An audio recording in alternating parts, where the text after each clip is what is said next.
Les mouvements et les individus ont inventé la fierté en retournement de la honte face à une société qui infériorise les individus, qui essaye, souvent hélas réussit, à les rendre honteux de ce qu'ils sont, du fait que leur sexualité et leur identité de genre est considérée comme déviante. Des individus et des cultures ont choisi de proclamer la fierté précisément pour refuser la honte.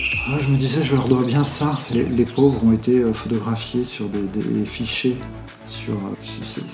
On leur volait une partie de leur vie, et pour moi, c'était une manière de leur rendre justice aussi, d'essayer, à travers mon dessin, de restituer leur image telle qu'ils étaient sur les photographies. Bonjour, chères auditrices et chers auditeurs. Alors aujourd'hui, nous sommes dans une maison d'édition, les éditions de la Découverte, vraiment au cœur de Paris. Mais il se trouve que le livre est une coédition, non seulement avec la Découverte, mais aussi avec les éditions Delcourt. Donc la Découverte, éditeur bien connu de sciences humaines, et les éditions Delcourt, éditeur également bien connu, mais de bande dessinée. Et nous sommes aujourd'hui avec non pas un, mais deux auteurs. Alors par ordre alphabétique, Antoine Didier. Bonjour.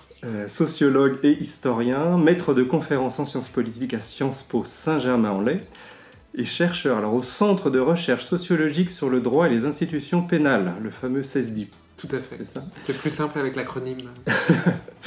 Vous vous intéressez à l'histoire de l'homosexualité, ce qui va nous intéresser effectivement aujourd'hui avec le livre en question, la BD. Alors d'ailleurs, on va dire BD, on va dire album, comment on dit ? On va dire BD.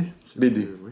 Vous avez écrit donc plusieurs ouvrages. Alors vous participez au magazine culturel Diacritique et vous êtes l'auteur d'ouvrages alors je vais citer ceux qui m'intéressent aussi pour la suite de notre rencontre. Par exemple, Les vies de Guy Hockenheim chez Fayard et Les archives des mouvements LGBT+, chez Textuel. Pochep, bonjour. Bonjour. Alors vous êtes auteur justement de bande dessinée, et pour ce projet, est-ce que vous êtes illustrateur et coloriste ou vous êtes aussi scénariste ? Comment on dit alors ? Parce que là, expliquez-moi le monde de la BD. Dessinateur et coloriste, oui. Alors scénariste, pas... Antoine m'a livré beaucoup d'informations. Après, je savais qu'Antoine n'était pas un scénariste de bande dessinée au sens premier où on peut l'entendre. Il ne m'a pas livré un scénario où il est écrit page 1, case 1, avec telle bulle, etc. On a convenu tous les deux que lui allait incarner cette histoire en créant des personnages, mais moi, j'allais dans le périmètre qu'on nous offrait, c'est-à-dire 140 pages. Il fallait que je fasse rentrer des quantités monumentales d'informations qu'Antoine me livrait, et on n'allait pas pouvoir tout garder. Donc il y a eu un jeu de ping-pong entre nous pour dire qu'est-ce qu'on garde, qu'est-ce qu'on met de côté, et comment moi j'arrivais aussi à essayer de mettre en scène tout ça de manière assez dynamique et fluide. Alors vous avez déjà répondu à des questions que j'allais vous poser après, mais ça c'est bien. Je finis juste de vous présenter. Effectivement, vous avez commencé dans le monde des blogs, oui. Mais vous êtes aussi bien sûr dans les magazines, dans les fanzines, dans les magazines comme Fluide Glacial, comme Topo, comme la Revue Dessinée. Et vous êtes auteur, bien sûr, de différents ouvrages. Alors là, j'ai retenu, par exemple, Vieille peau, oui, chez Fluide Glacial, ou Un homme d'intérieur, aux éditions Exemplaires, que j'ai lu récemment. Et puis, que vous préparez dans les mêmes éditions Exemplaires, justement, Amazing French Writers. Ça, c'est plus un magazine qui accompagne une figurine. En fait, au départ, c'est d'abord une figurine, et qui est en cours de financement. Et là, je sors un peu de mon domaine privilégié, qui est vraiment le récit de bande dessinée, pour mettre en avant cette figurine qui est tirée de la caricature de Marguerite Duras et tirée de mes dessins. Mais là, c'est un exercice trop particulier pour que ça représente spécialement mon travail, etc. Ce qui m'intéressait, c'était Marguerite Duras, c'était votre amour pour Marguerite Duras. Et bien entendu, je me dois de citer aussi la revue Bulge. Oui. Parce que là, elle va nous intéresser aussi par rapport au sujet du jour, et qui détourne les codes des magazines homosexuels. Alors pourquoi on est là ? Parce que le 18 octobre, c'est mercredi, sort en librairie Résistance au pluriel, queer. Le sous-titre, c'est une histoire des cultures LGBTQI+. C'est donc une coédition La Découverte Delcourt. Vous nous avez déjà dit qu'elle avait 144 pages. Ma première question, c'est pourquoi alors avoir choisi le mot queer finalement? Parce que j'ai bien vu qu'une des questions de fond dans cette question de l'homosexualité, c'est la nomination, n'est-ce pas? Alors pourquoi pas PD? Pourquoi pas homosexualité? On s'est échangé vous beaucoup êtes de mails écharpé à ce là-dessus? sujet. Écharpé, non, mais on a beaucoup discuté avec Philippe et aussi avec les 3 éditeurs qui ont piloté cet ouvrage. Et de fait, le titre était une question compliquée et encore une question compliquée.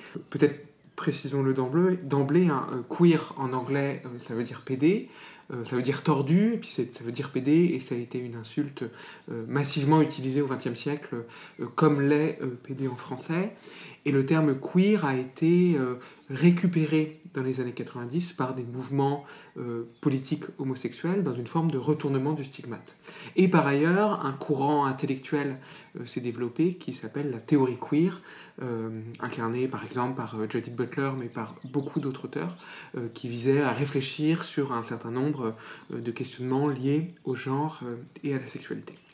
Par ailleurs, le livre, cette bande dessinée, retrace une histoire de l'homosexualité sur à peu près 150 ans, et retrace toute la question de la nomination et comment les individus, les cultures et les mouvements homosexuels ou LGBTQI+, se sont posé la question de comment s'appeler, ont inventé des nouvelles nominations, parfois ont repris des nominations qui étaient des insultes ou stigmatisantes pour les retourner, ou ont cherché, se sont questionnés sur les termes utilisés. Et donc, au fond, sur cette histoire qui est malgré tout très courte, 150 ans, on a une série de nominations qui n'ont cessé de varier, qui ont pu parfois devenir obsolètes extrêmement vite. Dans les années 1950, des mouvements se disent homophiles, et l'appellation homophile dure 20-25 ans, et puis tombe en désuétude, renvoyée un peu au passé par d'autres identités.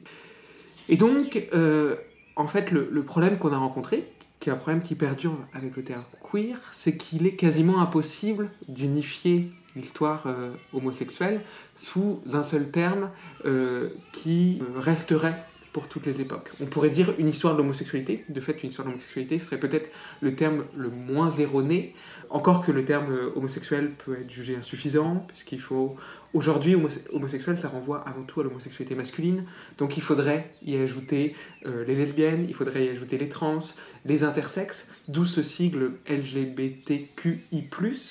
À un moment, on s'était posé la question du terme inverti, du terme folle, du terme PD, et pour X raisons, à chaque fois, ça ne nous semblait pas un bon choix pour le titre. Et donc, un peu par défaut, il faut le dire, on s'est rabattu sur le terme queer, peut-être parce qu'il a l'avantage d'être étranger, d'être anglais, et donc il renvoie à des choses très diverses. C'est à la fois PD, c'est à la fois un terme pluriel qui regroupe toutes sortes d'identités non hétérosexuelles, etc., etc. Donc voilà, c'est comme ça qu'on est arrivé sur ce terme. Queer a l'avantage d'être un mot qui circule beaucoup aujourd'hui, qui est très employé. Au début, moi j'aimais beaucoup le choix du mot inverti. Et il y avait la question du titre. Donc est-ce qu'on utilise... On a un sous-titre. Donc on pouvait se dire que sur le titre, on pouvait utiliser une sorte de mot logo que tout le monde pourrait saisir, ce qui serait plus grand sur la couverture. Et inverti, j'aimais bien parce qu'il a un côté effectivement très désuet, mais très vite on s'est aperçu qu'il y avait énormément de gens qui ne donnaient qui ne savaient pas du tout ce que ça voulait. C'est un peu trop daté peut-être. Ouais. Exactement, ou alors qu'ils confondaient avec le fait d'être introverti, quelque chose comme ça, donc il y avait un contresens. Donc très vite il a fallu abandonner ce mot. Queer, finalement, il fait un peu le lien entre, quand tu parlais d'insultes au début, et puis la manière dont il résonne aujourd'hui, il a l'avantage de réunir ces deux périodes. Peut-être peut-on préciser, puisque tu parles, Philippe, d'inverti que ce mot renvoie encore aux théories de l'inversion qui constituent la manière dont l'homosexualité a été problématisée à la fin du 19e siècle, avec cette idée d'homme dans un corps de femme ou de femme dans un corps d'homme, et donc une forme d'inversion du sexe ou du genre. Alors au tout début de la BD, c'est vraiment une rencontre entre deux jeunes hommes, alors Jules et Mehdi, une rencontre à l'intersection précise des rues Sainte-Croix de la Bretonnerie et du Bourg-Thibault, si je ne m'abuse.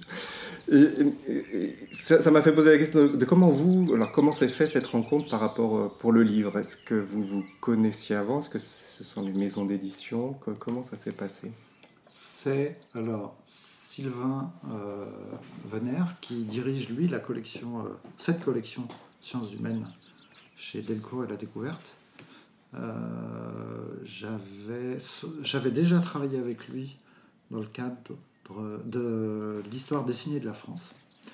Et au fil des discussions, il savait que cette histoire-là, l'histoire des mouvements LGBT au 19e, 20e, c'est une question qui m'intéressait. Je l'avais abordée dans le cadre d'un reportage dans la revue dessinée consacré à la rue Sainte-Anne dans les années 70-80. Et je lui avais parlé à ce moment-là, ça remonte à peut-être 5-6 ans, je ne sais plus, de la volonté que j'avais de raconter cette histoire. Par contre, moi tout seul, non, je ne connais pas cette histoire, je ne sais pas comment on s'y prend, je ne suis pas historien ni sociologue. Et quand lui, dans le cadre de cette collection, s'est souvenu de la volonté que j'avais de raconter cette histoire, il a demandé à Antoine. Et c'est comme ça que je me suis retrouvé associé avec Philippe, que je ne connaissais pas, je dois l'avouer à ma grande honte, mais parce que j'étais un peu étranger à la bande dessinée, et donc je ne connaissais pas très bien la bande dessinée contemporaine. Alors vous avez dit la rue Sainte-Anne, effectivement, c'est vers la fin du livre où vous proposez une cartographie de Paris, donc l'évolution des quartiers gays, et la rue Sainte-Anne, c'était dans les années plutôt 70-80, c'est ça? 60-70, oui.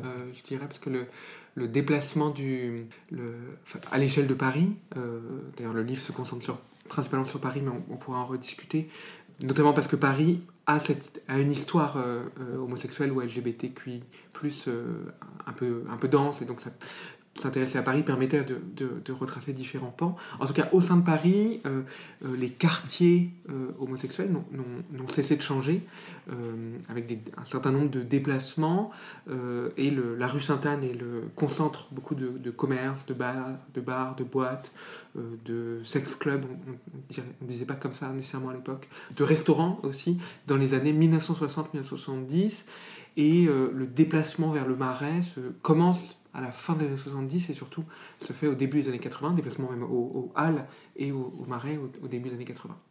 Et peut-être que je sais que quand j'avais découvert je connaissais la rue Sainte-Anne à travers ces restaurants japonais. Et je m'étais jamais... Tout à fait, moi aussi. Et le Marais, lui, existait déjà sous sa forme actuelle. À l'époque, donc il y a une dizaine d'années, je ne m'étais jamais posé la question de qu'est-ce qu'il y avait avant le Marais et où est-ce que les gens, j'avais vaguement entendu de lieux de rencontre, mais cette concentration d'établissements rue Sainte-Anne, je ne la soupçonnais pas, et j'avais eu l'occasion de faire une visite animée par Hervé Latapi, qui c'était presque oui, c'était vraiment une visite un peu historique pour montrer que là où il y a un restaurant japonais, il y avait un bar, et comment fonctionnait ce bar. Et ce qui était frappant, et par rapport à l'histoire de ce mouvement, c'est que dans la rue Sainte-Anne, les établissements ne fonctionnaient pas du tout comme ils fonctionnent aujourd'hui, de manière ouverte, sur la rue, et débordent des fois sur la rue. C'est-à-dire c'était des établissements qui fonctionnaient surtout de nuit, qui étaient... des vitrines totalement opaques, c'est-à-dire, ce qui renvoyait aussi à une manière dont cette société appréhendait toute cette histoire-là et ces gens-là, et comment eux arrivaient dans le périmètre qu'on leur autorisait à, malgré tout, créer des lieux de rencontre, créer des rencontres, des affinités, à essayer de vivre leur sexualité, leur vie et tout court. D'ailleurs, peut-être peut-on préciser que si en écho à ça, et c'est pas un hasard si dans le livre, des personnages essaient de travailler à une forme de cartographie de Paris, et du Paris homosexuel, du Paris lesbien, en expliquant justement que ces traces-là, elles n'existent pas, que cette histoire, c'est une transmission orale, une transmission souterraine, et ces deux personnages-là qui apparaissent plutôt dans la seconde moitié du livre, voilà, travaillent à documenter l'histoire de ces lieux, leur existence, leur fermeture, et souvent l'absence de traces, en fait, de ces multiples quartiers, micro-établissements. Alors, vous, Antoine, vous êtes intéressé dans une vie antérieure aux archives de Lyon, si j'ai bien compris. Et quand vous avez reçu cette proposition autour d'une BD, vous venez juste de nous dire que bon, le genre BD n'était pas forcément celui que vous connaissez le mieux. Qu'est-ce que ça vous a dit? Comment vous avez reçu ça? Ça m'a amusé, en fait, et ça m'a intéressé, au sens où comment dire, la BD de sciences sociales est quelque chose, sinon de très à la mode, en tout cas de quelque chose qui s'est pas mal développé en France ces dernières années, d'associer un dessinateur avec un chercheur, ce qui, de mon point de vue, avant même de découvrir et d'apprécier beaucoup le travail de Philippe, la proposition en général m'intéressait pour la capacité que la bande dessinée a à transmettre des recherches. Alors j'aime pas beaucoup le terme vulgarisation, qui me semble au sens où c'est pas seulement ça, mais c'est plutôt, je pense que c'est très important quand on est chercheur, ce que font souvent peu les chercheurs, de se poser la question de comment on s'adresse à un public, comment on écrit, pas seulement pour soi ou pour 3-4 collègues universitaires dans une revue confidentielle, mais comment on écrit pour un public large, un public cultivé, qui s'intéresse à ces questions, et en particulier pour moi, qui travaille sur l'histoire des minorités, sur les cultures minoritaires, il est évident que ces travaux-là doivent circuler et s'adressent à ces publics. Et donc voilà, la bande dessinée me semblait un moyen de transmettre, un moyen aussi d'incarner d'une autre manière cette histoire, et puis de se lancer aussi dans une réflexion, comment dire, les chercheurs se posent assez peu la question de la forme dans laquelle ils écrivent, c'est-à-dire que la réflexion formelle est très peu présente, et moi qui par ailleurs écris sur l'art, notamment, ça m'intéressait d'expérimenter une nouvelle forme. Voilà. La difficulté, pour toi, ça devait être parce que la narration, la bande dessinée est bien spécifique, où il faut... alors on délivre un texte, soit en voix off, soit à travers des bulles, où des personnages échangent, et il y a aussi tout l'espace réservé au dessin. Donc plus il y a de dessins, plus tu réduis le texte, donc réduire l'information. Et j'espère que tu n'as pas eu trop le sentiment parce que j'ai supprimé quand même énormément de choses, hein, que malgré tout, tout a été dit. Des fois, peut-être, tu as peut-être l'impression qu'on survole des moments de cette histoire, mais j'espère que rien n'a été oublié. De fait, tout n'a pas été dit, mais parce que j'avais fourni, oui. Tu en as inquiété plusieurs fois, un volume important de matériaux, mais en l'occurrence, rien ne me semble manquer d'essentiel, et par ailleurs, ce qui est justement intéressant, c'est que ce qui n'est pas écrit est dit graphiquement et visuellement, en fait, et que tu as trouvé des incarnations visuelles de choses qui étaient présentes dans le texte, ou même parfois qui n'étaient pas présentes, et que tu as choisi d'incarner de telle ou telle manière. Et du coup, pour moi, c'est ça qui est intéressant, c'est précisément ça qui est intéressant dans le travail à deux, c'est qu'il y a des choses auxquelles je n'avais même pas pensé, auxquelles toi tu as pensé, ou des choses que j'ai découvertes en voyant les planches, ou à l'inverse, des choses aussi que je t'ai données, et parce que tu voulais, je sais pas, telle ou telle archive, tel ou tel document, et que de fait, elles sont pas présentes textuellement, mais elles sont présentes visuellement. Et ça, c'est justement un des atouts et un des attraits d'un tel travail sur une bande dessinée. Oui, Antoine a beaucoup écrit, mais aussi il m'a fourni beaucoup quand j'avais besoin d'un renfort visuel on évoque beaucoup de publications, on évoque des lieux, on évoque des gens, des manifestations, voilà. Donc Antoine disposait de pas mal d'archives visuelles qui m'ont été d'un grand secours. Oui, je pense à une planche notamment que je trouve très belle. Là, c'est sûr quand vous expliquez ce que c'est que le die-in. Et là, vous avez carrément pris une page complète pour l'illustrer. Oui, alors là aussi, ça fait partie du jeu de comment essayer de dynamiser toutes ces pages et tout ce récit.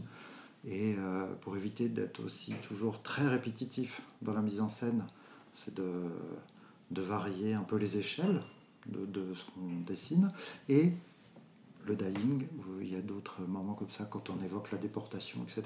Je pense que c'est des moments qui sont aussi très très forts dans ce que ça dit. Et dans ce cas-là, tout de suite, je me dis, il faut que je donne à cette image ou à cet instant suffisamment d'espace pour qu'il s'impose au lecteur. Voilà.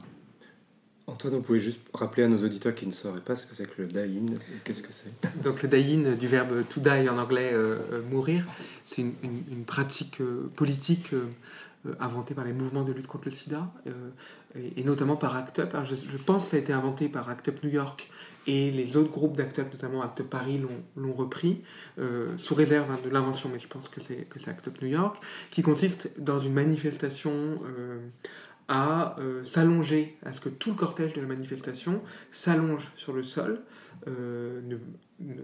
reste immobile, ne bouge pas et reste silencieux pendant 3 minutes, parfois plus, comme une métaphore de la mort, et de la mort due au sida, qui était une des stratégies politiques trouvées par ACT UP pour faire exister dans l'espace public la réalité de l'épidémie, à savoir que des gays, et pas seulement des gays, étaient en train de mourir dans l'indifférence et dans la stigmatisation.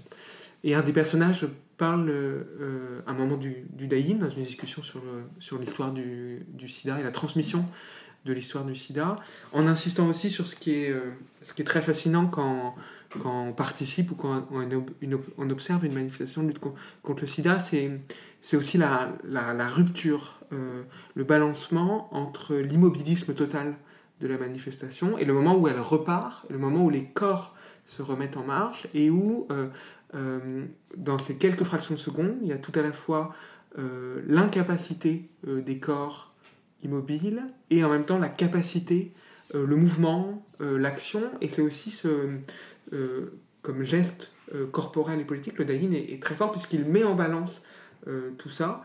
Il matérialise à la fois l'épidémie, à la fois des individus qui se rassemblent, qui protestent, qui avancent, qui se battent.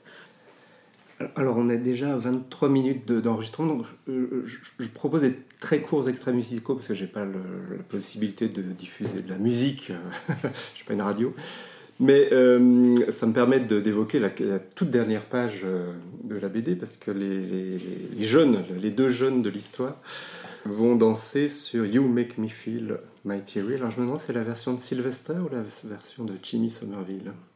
Alors ça, c'est moi qui ai choisi la chanson. Alors, il était prévu que nos deux héros dansent et chantent, mais tu n'avais pas précisé sur quoi. Et après, ça, c'est vraiment une proposition très personnelle, après qui a été validée par toute l'équipe.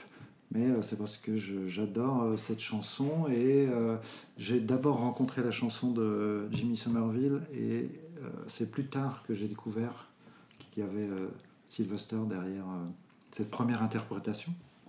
Je crois qu'il a même participé à l'écriture. Et donc dans mon ressenti et mon histoire à moi, cette chanson, elle est importante. Donc, là, on aurait pu choisir, on n'avait pas réfléchi au titre, on aurait pu choisir une chanson du répertoire français, etc. Moi, j'ai tenu à la placer. On va la placer là, c'était vraiment par choix très personnel. On va même placer les deux, tiens, on va faire un petit... Et puis il y a le personnage de Sylvester, si tout le monde voit qui il était, sa vie, sa manière d'être, etc. Je trouve que Ça illustre queer, ou camp,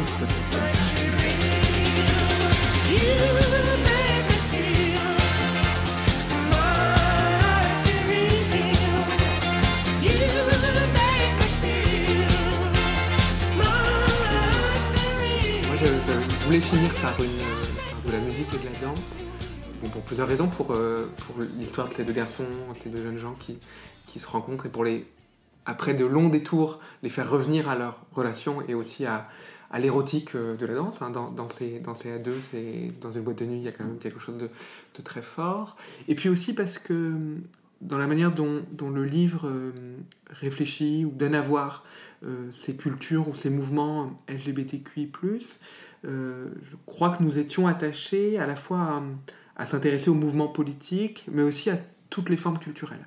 Et en refusant une hiérarchie entre des choses qui seraient vraiment politiques et des choses qui seraient un peu moins politiques, ce qui est toujours une tentation qui traverse les mouvements LGBT, de savoir est-ce que faire la fête c'est vraiment politique, etc., etc. Voilà, des discours qu'on peut entendre lors des Gay Pride. Voilà, et aussi pour rappeler qu'en fait tout simplement disposer de lieux où l'on peut danser, disposer de musiques qui sont des musiques dans lesquelles un groupe se reconnaît son existence et la communauté autour de soi, ça fait partie de tous les outils inventés par ces minoritaires sexuels.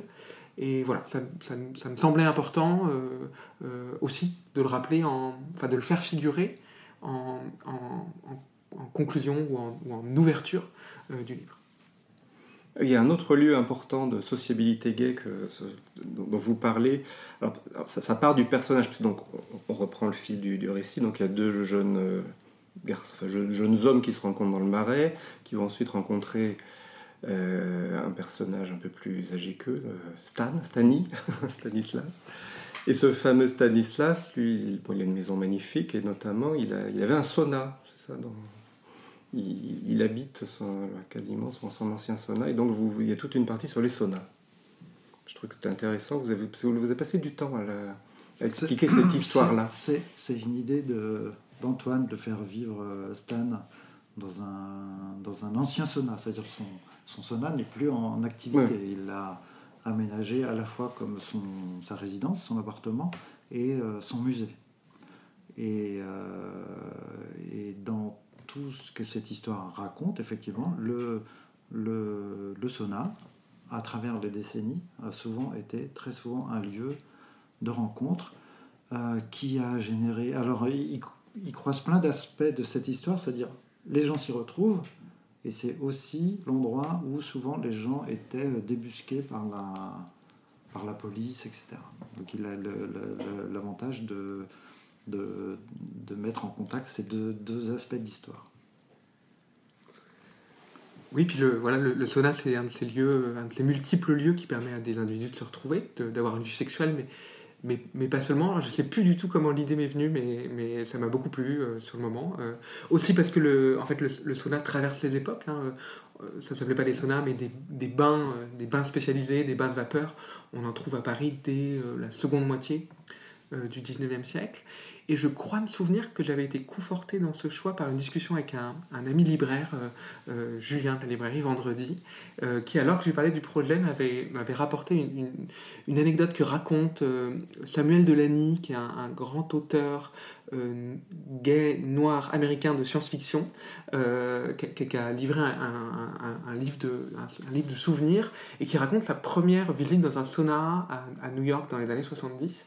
Et comment pour lui, qui est quelqu'un qui ne s'affirme pas comme homosexuel, qui est traversé par une honte de soi, voire une haine de soi, en tout cas une intériorisation de l'homophobie, comment le sauna est le lieu aussi de découverte de son appartenance à une communauté. C'est-à-dire que le sauna, comme je pense tous les lieux des cultures LGBTQI+, ne sont jamais que des lieux de sexualité. Le sauna est évidemment un lieu de sexualité, de plaisir sexuel, de débauche sexuelle, pourrait-on dire, de manière très positive. Mais c'est aussi autre chose. C'est là qu'on peut rencontrer des amis, qu'on peut rencontrer d'autres gays. Bon, les saunas sont plutôt gays, mais ça peut être aussi un lieu où comme ça se constituent des solidarités entre membres d'une communauté, y compris quand on n'est pas très à l'aise avec sa sexualité, voire, comme le dit Samuel Delany, la prise de conscience que tous ces corps forment un groupe qui, mis ensemble, a une puissance politique. Et voilà, cette discussion avec Julien m'avait confirmé dans le fait que ça pouvait être quelque chose assez juste, en tout cas qui me plaisait. On a dû zapper, Samuel Delany fait partie des choses qu'on a dû zapper dans le livre, mais voilà, on en a gardé la trace grâce au podcast. Alors vous avez zappé Samuel Delany, mais en revanche, on croise beaucoup d'écrivaines et d'écrivains, et pas seulement, ouais, des chercheurs ou des psys. Alors j'ai noté, par exemple, on commence avec Oscar Wilde, bien connu, Marcel Proust aussi. Puis après, on a des gens qu'on connaît moins bien, comme Karl Maria Kertbeny. C'est lui qui a inventé le mot homosexuel, c'est ça? Hongrois.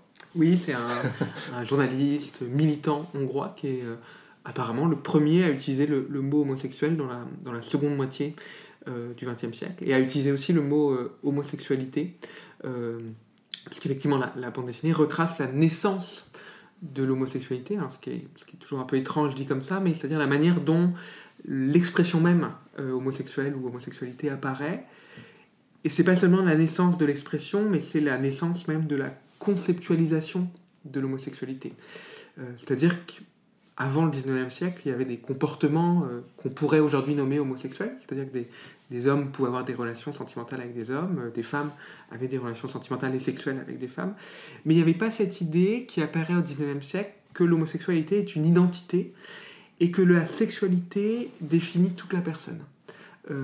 Et que c'est pas seulement un comportement sexuel, mais c'est en fait non seulement une déviance, mais une certaine identité psychologique, psychiatrique. Et cette idée-là vient notamment de la médecine, de la psychiatrie. Et puis au même moment, de manière parallèle, avec un débat d'ailleurs de qui le fait en premier, des individus aussi se saisissent de l'idée d'homosexualité pour affirmer une identité sociale, une identité culturelle, pour dire qu'ils sont partie prenante d'une culture, partie prenante d'une histoire, etc., etc. Et c'est tout ça que le terme homosexualité charrie avec lui, disons. Dans cet ouvrage, et moi je l'ai appris aussi en faisant l'album, c'est-à-dire que je ne m'étais jamais posé la question depuis quand existait le mot homosexuel. Même s'il y avait un vocabulaire qui semblait plus utilisé avant, on parlait de inverti tout à l'heure, ou encore avant il devait y avoir sodomite, etc. J'avais vraiment l'impression que ce mot existait depuis toujours. Et en fait non, après effectivement il est lié à le 19e siècle où la science, la médecine, etc. s'emparent de sujets qui pour l'instant étaient ou interdits ou qui n'avaient pas été appréhendés. Ça, pour moi, c'est déjà une des grandes informations du bouquin. Oui, c'est très intéressant. Alors, c'est vrai que ça fait l'objet... Il y a six grandes parties, même si c'est ça qui est intéressant dans la narration. Donc, on a cette histoire de rencontre des deux jeunes, puis avec leur aîné. Et de fil en aiguille, on va comme ça se balader dans toute l'histoire queer. Et c'est vrai donc que la première grande partie, c'est l'invention de l'homosexualité, c'est ce que vous venez de nous raconter à la fin du 19e siècle. Mais ça nous permet aussi d'une évocation de la Grèce antique ou du monde arabe. C'est vrai que c'est assez passionnant de trouver cette clé. Alors la première partie, l'invention de l'homosexualité. La deuxième, je vais les citer comme ça, ce sera fait. Les sous-cultures, modes de vie, codes culturels. Ensuite, la troisième partie, c'est plus un zoom sur honte et fierté, les scènes de la littérature. Je commençais à citer certains noms, c'est vrai, là on va retrouver André Gide, Jean Genet, Virginia Woolf, Violette Leduc, parmi tant d'autres. La quatrième grande partie, c'est la pénalisation et la dépénalisation de l'homosexualité. Alors en France, principalement, et aux États-Unis. La cinquième, c'est la répression de l'homosexualité pendant la Seconde Guerre mondiale. Ça, c'est une partie très importante, justement, qu'on a déjà un petit peu évoquée sur le triangle rose. Une histoire qui a été finalement récemment mis en lumière. Et on va terminer sur la libération, avec les années 70, et les libérations au pluriel. Tout ça pour dire qu'effectivement, c'est la narration que vous avez trouvée. On a commencé par dire qu'il y avait effectivement beaucoup de matière, mais vous avez réussi à créer quelque chose qui fait... où à chaque fois on passe d'un pont à l'autre, vers une thématique à l'autre, et c'est très réussi. Donc voilà, bravo. Merci beaucoup. On a beaucoup travaillé quand même. Ce qui permettait aussi le passage d'un chapitre à l'autre, c'était les personnages, Stan, Jules, Mehdi, qu'on rencontre au début et qu'on va suivre tout au long du récit, et qui parfois croisent d'autres personnages comme ça. Mais c'est eux qui nous permettent d'avoir un fil rouge et aussi un repère pour le lecteur, un repère continu tout au long de l'ouvrage, et que ça soit moins un découpage par chapitre moins froid comme ça, qui ne serait pas incarné par qui que ce soit. Oui, c'est ça. Il y a pas. C'est pas dans un essai, on aurait certainement imaginé un cheminement bien différent, mais là, je trouve que ça a trouvé une forme organique cette narration. Enfin, je ne sais même pas si au début... Alors toi, tu avais proposé parfois des noms de chapitres, mais on aurait pu les sortir les sortir du récit. Après, moi, j'ai quand même tenu à les laisser en place, parce que oui, ça pose quand même des repères aussi. Ouais. Et on parlait de tous ces personnages, tous ces écrivains et tout, et tout à l'heure de la figure, enfin de Marguerite Duras. Et là, on retrouve bien justement votre goût pour la caricature, finalement, pour se retrouver, dessiner ces personnalités connues. C'est très sympa, parce que juste en les voyant... Il y a beaucoup de personnages qui étaient dans les médecins du 19e, je n'avais absolument jamais vu leur tête, etc. Mais l'exercice de dessiner du portrait comme ça, j'aime vraiment beaucoup. Après, dans ceux que j'ai dessinés, il y a ceux qui sont plutôt très bienveillants, ou qui participent à cette histoire, de la même manière qu'il m'arrive des fois de dessiner des gens qui sont carrément opposés ou très belliqueux par rapport à tout ça. Mais le but, c'est aussi de montrer cette histoire. Elle avance, des fois elle avance un peu plus vite, ça bloque, ça va, il y a des gens qui s'opposent à tout ça, que ce soit des politiques, des législateurs, des médecins. On aborde vraiment tous les aspects de cette histoire. Donc les gens qui sont pour, et les gens qui sont contre sont montrés un peu de la même manière aussi au fil des pages. C'est ça. On se moque de tout le monde gentiment. Oui, alors je sais que sur ce genre d'exercice, c'est pas le premier ouvrage où je suis amené à dessiner l'histoire et d'autres époques. Mon premier postulat dans la bande dessinée, notamment quand je suis tout seul aux commandes, c'est l'humour. Et je pense que des fois on fait appel à moi sur ce type d'ouvrage pour apporter aussi de points d'humour. Après, c'est vraiment là où c'est possible. Il y avait quand même des tas d'épisodes où cette histoire était quand même très douloureuse, et je ne me voyais pas rajouter des gags ou de la caricature à chaque page, parce que ça serait réduire le propos, ça irait en contradiction avec ce qu'on a cherché à dire aussi. Donc les curseurs humoristiques varient beaucoup tout au long des pages, parce que des fois je mets mon humour en retrait pour souligner la gravité de ce qu'on est en train de raconter. Bien sûr. C'est vrai que c'est plus facile quand on parle de la culture, enfin des cultures. Alors, dans les choses graves, effectivement, il y a cette partie, donc c'est la 5e, sur la répression de l'homosexualité pendant la Seconde Guerre mondiale. Je ne sais pas, Antoine, si vous voulez nous en mettre. Moi, je pense que c'est un sujet qui vous tient à cœur, enfin, entre autres sujets. Mais... Oui, c'est cette question de la déportation, qu'on appelle la déportation homosexuelle, est un sujet qui me tient à cœur de plusieurs manières, parce que c'est un sujet encore méconnu, c'est un sujet encore contesté. encore il y a quelques années, il y a moins de 10 ans, des hommes politiques français pouvaient contester l'existence de cette Je me déportation. souviens notamment de Christian Van Est. Je te laisse prononcer son nom, je me gardais bien de le prononcer. Lui, vraiment, enfin, il avait une obsession par rapport à ce qu'il appelait le lobby LGBT, etc., même à l'Assemblée et tout. Et sur la question de la déportation des homosexuels, était tout à fait contre cette idée. Et dans son discours, c'était de dire que tout ça, c'était une invention, etc. Et puis le sujet permettait aussi d'avoir un cadre, puisque il y a eu une exposition, et l'exposition apparaît subrepticement dans les pages, il y a 2 ou 3 ans, en tout cas quand on a commencé à travailler sur la bande dessinée, il y avait une exposition au Mémorial de la Shoah, à Paris, dans le 4e arrondissement. Une exposition à la fois petite et en même temps extrêmement intéressante, et surtout qui était la première exposition qui avait lieu en France sur le sujet. Ce qui est aussi une question qui est à l'arrière-plan du livre, à plusieurs endroits, de comment s'écrit l'histoire, ou comment ne s'écrit pas l'histoire, et comment cette histoire a dû se battre pour exister.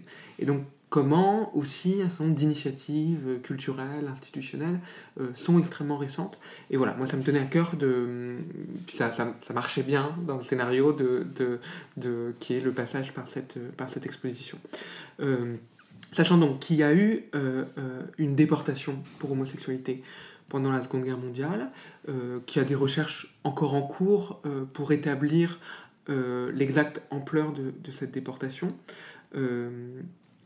Des militants ont commencé dès la fin des années 1970 à se battre pour que soit reconnue l'existence de cette déportation. Ils étaient par exemple empêchés de déposer des gerbes au moment des commémorations de la Shoah, avec un discours qui récusait l'existence de cette déportation. Donc ça a été un vrai combat.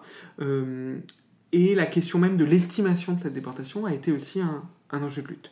Maintenant, on sait que pour la France, l'ampleur de cette déportation a été relative. On est à plusieurs dizaines de cas certains, sachant que tous les dossiers de déportation n'ont pas été encore ouverts, et des chercheurs examinent dossier par dossier, cas par cas, pour pouvoir établir la réalité de cette déportation, avec une situation différente pour la majorité du territoire français et l'Alsace-Lorraine étant passée dans le territoire allemand.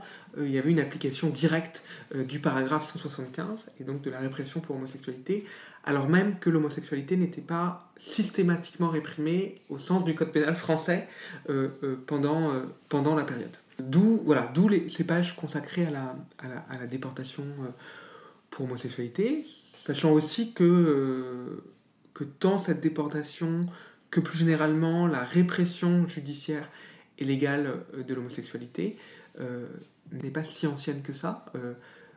On a fêté, si je puis dire, on a fêté l'année passée les 40 ans de la fin de la répression de l'homosexualité dans le code pénal, qui datait de 1982, ce qui est quand même extrêmement récent à l'échelle de notre histoire, et en même temps quelque chose de très oublié.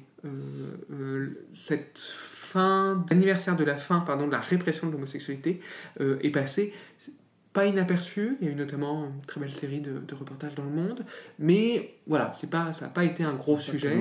Il y a une proposition de loi qui a été déposée au Sénat au sujet de la réparation. Voilà, c'est une proposition de loi qui est passée totalement inaperçue. Donc voilà, c'était aussi, je crois que ça nous tenait à cœur de donner à voir cette histoire-là tout particulièrement.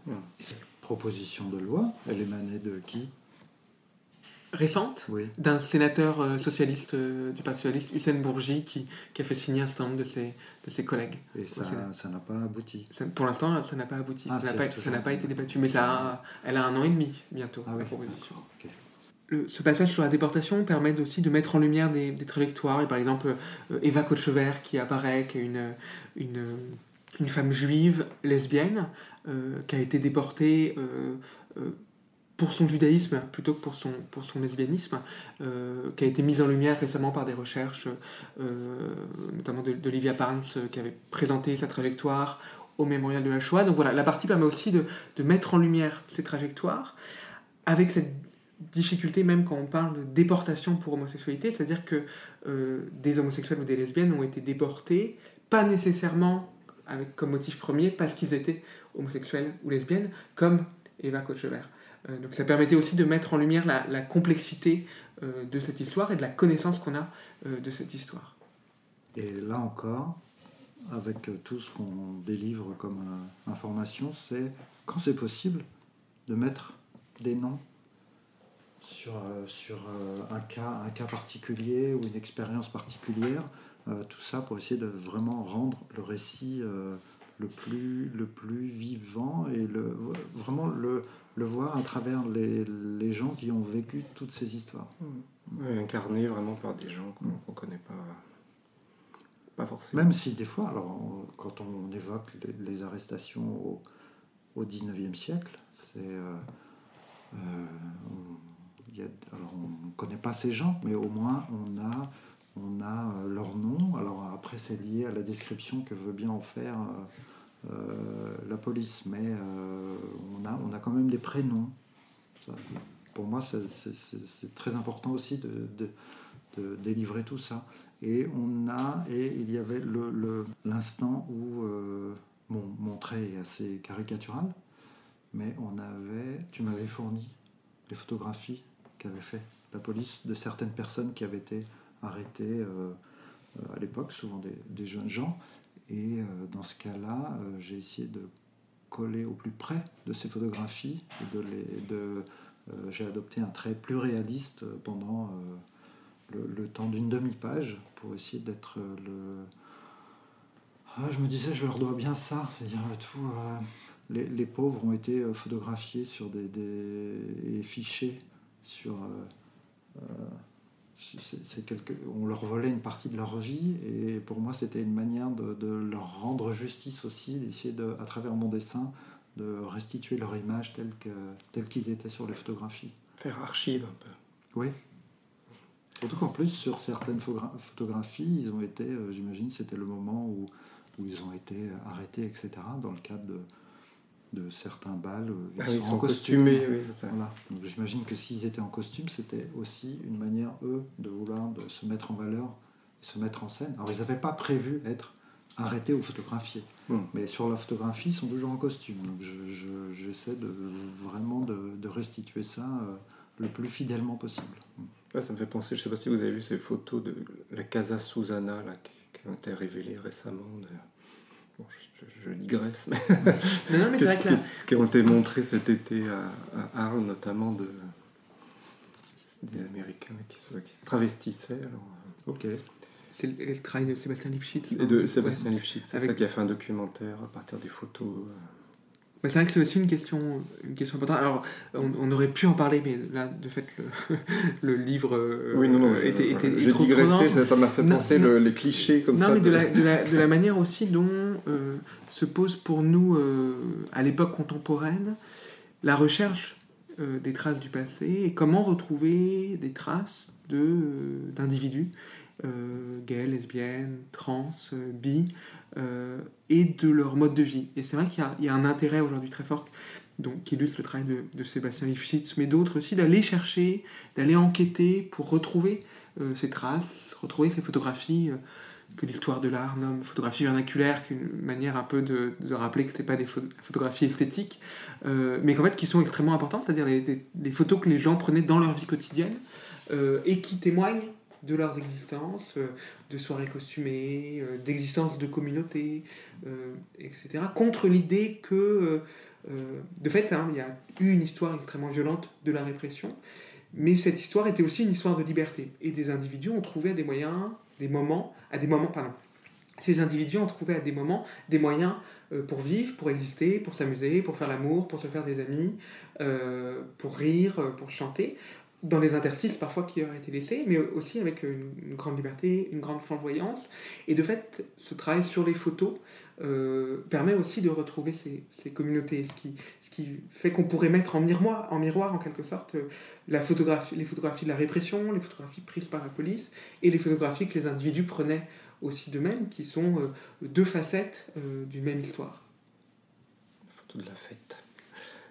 Alors, effectivement, on retrouve plein d'individus, on retrouve des lieux. Alors d'ailleurs, ce qui m'a amusé, vous avez retrouvé cette Vespasienne, je crois que c'est près de la prison de la Santé, qui est la dernière Vespasienne parisienne. Mais ça me faisait penser au tout début, donc on a dit que c'était une histoire très parisienne, mais on voyage quand même notamment à Berlin, aux États-Unis. Où est-ce qu'on va aussi? Oui, on passe par Oxford, oui, Oxford, New York, oui, on voyage un peu. Oui. Le projet du livre était quand même de se centrer sur la France, parce que en 140 pages, on ne peut pas tout dire, mais déjà quand on se concentre sur la France. En même temps, l'histoire de l'homosexualité est une histoire internationale, hein, avec des circulations très fortes. Carl-Benny, dont on parlait tout à l'heure, n'est pas français, hein, il est hongrois. Berlin a représenté un espace de liberté. Les écrits d'Oscar Wilde, qui était britannique, ont circulé. Donc voilà, tout en restant dans une histoire plutôt française, c'était important de montrer comment c'était aussi une histoire internationale. On va aussi à New York à travers un livre magnifique, Gay New York de George Chauncey, qui montre des choses sur l'histoire des catégories.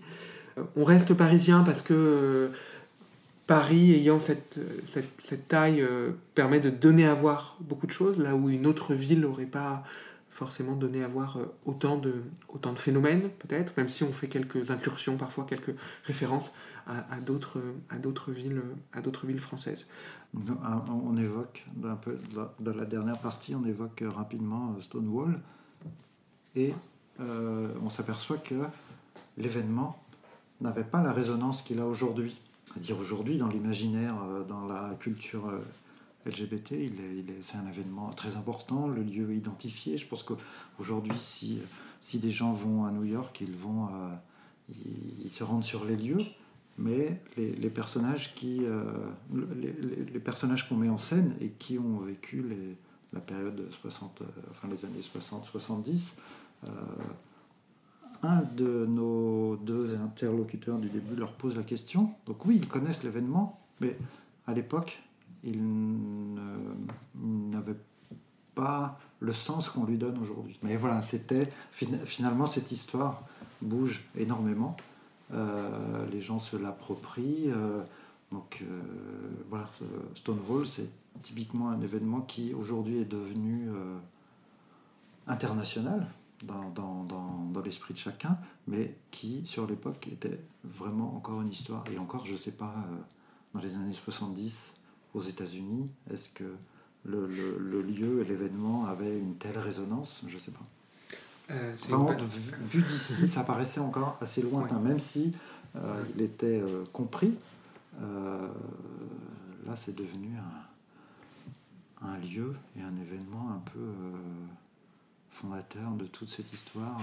Alors même que des recherches ont montré que en fait, avant même Stonewall, peut-être précisons-le pour nos auditeurs et nos auditrices qui seraient pas familiers, mais Stonewall, donc, c'est un bar dans le Village à New York, un bar homosexuel qui subit une énième descente de police au printemps 1969, au début de l'été, et les clients du bar se rebellent. Il y a une nuit d'émeute où les clients se battent contre la police et ne se laissent pas faire, qui est considéré comme le point de départ des mouvements politiques des années 70, fin des années 60, début des années 70, et ce marqueur d'un refus de la stigmatisation, de la répression. Mais ce que des recherches ont montré, c'est que même aux États-Unis, Stonewall n'est pas du tout la première rébellion de gays, de lesbiennes, de trans. Les trans et aussi d'ailleurs les minorités raciales ont été très importantes pour Stonewall, mais que par ailleurs c'est pas la première fois que des clients se rebellent contre la police, et on peut retracer les mois auparavant ou les années auparavant des événements similaires. Mais c'est Stonewall que la mémoire collective a constitué comme le moment fondateur. D'ailleurs peut-être pas totalement dans les années 70 aux États-Unis non plus, mais c'est au fil des années, et particulièrement aujourd'hui, où Stonewall semble être le point de départ de l'histoire de l'homosexualité à l'échelle internationale. Peut-être aussi par effet d'une forme d'impérialisme culturel ou de circulation, en tout cas, des références et des modèles. Là, on se rend compte que c'est une histoire qui est faite beaucoup un peu d'aller-retour, enfin d'avancée, de recul. Alors, quelle serait l'ambition, justement, par rapport à cette bande dessinée qui voulait qu'elle soit lue par qui en priorité? Peut-être, je sais pas, c'est une question un peu... Par tout le monde. Un peu piège. Non, par tout le monde. Je pense que la manière dont on l'a écrite et dessinée fait qu'elle est lisible par le plus grand nombre. En même temps, moi j'avais un peu mon interlocuteur imaginaire, c'était, je sais pas, mes étudiants, c'était de se dire il faut faire un livre qui puisse être lu par exemple par mes étudiants ou qui puisse être même lu par des lycéens, par des adolescents, qui, notamment parce qu'ils s'identifient comme LGBTQI+, puissent trouver dans la bande dessinée des points de repère, mais ça peut être lu aussi par ma mère et par mon père, par mes amis, enfin voilà. Je crois que l'ambition, c'est d'en faire un livre aisément accessible, bien que dense par moments, mais qui peut se lire aussi en plusieurs fois, sous forme de chapitres. Voilà, c'est un livre pour tout le monde, même si de fait on l'écrit avant tout pour j'allais dire sa communauté ou les communautés auxquelles on appartient et auxquelles, en tout cas de mon point de vue, mais je pense que Philippe est sans doute en accord avec moi, d'apporter quelque chose aux membres des communautés auxquelles on appartient, en fait, et de faire aussi retour, de partager une histoire collective. Qu'on appartienne ou pas à cette communauté, je pense que tout le monde a beaucoup à apprendre de cet album et à comprendre comment des individus, donc là ça va être les homosexuels, mais comment des individus font face à ce que leur autorise une société dans laquelle où ils vivent, ils s'inscrivent, et une société qui a l'air de donner la possibilité à chacun de vivre, mais les verrous sont multiples, les embûches sont nombreuses, etc. Et donc je pense que ça vaut plus très largement, ça vaut pour cette communauté-là, mais ça vaut pour des tas d'autres communautés, des tas d'individus. Ça me fait penser par exemple à la question des fiertés, parce qu'on pose souvent la question, mais pourquoi vous appelez ça la marche des fiertés? Et je trouve que justement l'album répond bien à cette question. Pourquoi fierté, quoi? C'est une réponse à la honte. Ça me rappelle le souvenir d'un débat terrible que j'ai eu l'année dernière à un événement plutôt grand public, qui était par ailleurs très intéressant, mais où quelqu'un dans le public a dit mais pourquoi là, tout le temps vous parlez de fierté, il n'y a quand même pas de quoi en être fier, etc. Et c'était pénible de se dire mon Dieu, faut revenir faire sur ces bases-là. Et de fait, oui, les mouvements et les individus ont inventé la fierté en retournement de la honte face à une société qui infériorise des individus, qui essayent, et souvent hélas réussissent, à les rendre honteux de ce qu'ils sont, du fait que leur sexualité et leur identité de genre est considérée comme déviante. Des individus et des cultures ont choisi de proclamer la fierté précisément pour refuser la honte. Et j'espère que le livre contribue à cette fierté, en fait, qu'il est dans cette histoire de fierté, il est une pierre. Et peut-être faut le dire, encore aujourd'hui cette fierté est nécessaire, au sens où l'homophobie, la lesbophobie, la transphobie, la biphobie, toutes les formes de queerophobie ou d'homophobie n'ont pas disparu, loin de là. Le taux de suicide chez les jeunes minoritaires sexuels est toujours très fort. Les campagnes contre les trans sont extrêmement violentes aujourd'hui, voire d'une violence décuplée parce qu'elles trouvent des soutiens ça et là. Et des gens sont encore agressés dans la rue, etc., etc. Des gens sont tués encore du fait de leur sexualité, y compris en France, y compris dans des grandes villes. Et donc cette fierté, elle est encore nécessaire. De même que toutes ces luttes, tous ces combats politiques, culturels, sociaux, toutes ces formes de résistance sont encore nécessaires. Et peut-être que j'espère en tout cas que le livre est une forme de résistance aussi culturelle à sa manière, mais en tout cas contribue à ces combats ou à ces luttes. Et la personne qui posait cette question, donc après, tu lui as répondu, ou vous lui avez répondu, je ne sais pas combien vous étiez à intervenir, et tu crois qu'elle a compris quelque chose ou elle n'a pas donné suite à ça? Elle avait l'air à moitié convaincue. Je crois que ce sera notre conclusion, et donc j'invite très vivement nos auditrices et nos auditeurs à lire Résistance au pluriel Queer, une histoire des cultures LGBTQI+, une coédition La Découverte Delcourt. Merci Antoine Didier. Merci beaucoup. Merci Pochette. Merci. Et à bientôt. Et voilà, c'est déjà fini. Merci beaucoup, chères auditrices et chers auditeurs, d'avoir passé un moment avec nous dans Le Jardin, un podcast littéraire. S'il te plaît, dessine-moi un écrivain.